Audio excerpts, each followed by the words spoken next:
ఈ ఇల్లు చూడండి, ఉత్తర వాయువ్యం పెరిగి ఉత్తర ఈశాన్యం తూర్పు ఈశాన్యం తగ్గి ఇక్కడ ఆగ్నేయం తగ్గి ఇక్కడ నైరుతి మాత్రమే పెరిగింది. ఇక్కడ ఇది ఉత్తర తూర్పు మాత్రమే పెరిగింది. ఇంటికి ఉత్తరం బయట చూస్తే ఉత్తరంలో ఉంటుంది, కానీ సింహద్వారం ఈ స్థలానికల్లా కలిస్తే ఉత్తర వాయువ్యంలో అవుతుంది.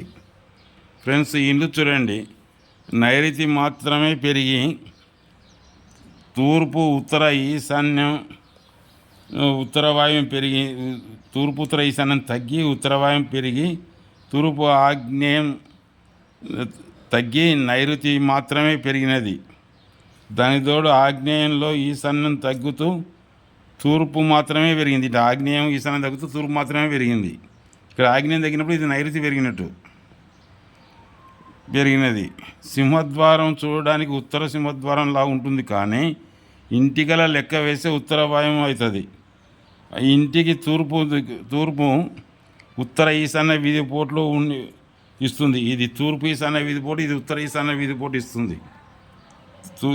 దీని ఫలితంగా వాళ్ళు బాగానే ఉన్నారు, బలంగానే ఉన్నారు. అయితే ఎంత ఈశాన్య వీధి పోటు ఉన్న ఇంటికి కూడా దోషాల వల్ల చెడు ఫలితాన్ని ఇచ్చింది. నాకు తెలిసి ఆ ఇంటి యజమాని మొదటి భార్య ఒకటోసారి కానుపు అయితేనే స్వర్గస్థురాలైనది. తర్వాత రెండవ వివాహం చేసుకున్నాడు. ఆమెకి 2 కుమారులు కలిగిన వెంటనే ఆమె స్వర్గస్థురాలు అయినది. తర్వాత పెద్ద కుమారునికి సంతతి లేదు. రెండవ కుమారునికి 2 కూతుర్లు 1 కుమారుడున్నాడు. వాళ్ళు బాగానే ఉన్నారు, వివాహాలై చాలా బాగున్నట్టే. అయితే రెండవ కుమారుని భార్య మానసికంగా బాగలేదు. ఈ ప్రభావాలు పిల్లల మీద పడకముందే ఆ ఇల్లును ఆగ్నేయం వేరే వాళ్ళది కలుపుకొని వాయువుని తీసేసి 4 మూలలో చతురస్రం చేసి కట్టుకోండి అని చెప్పినాను. నైరుతి మూలకు దక్షిణం వీధికి దారి తిప్పండి. దాని ఫలితం మొదటి యజమాని ఆత్మహత్య చేసుకున్నాడు.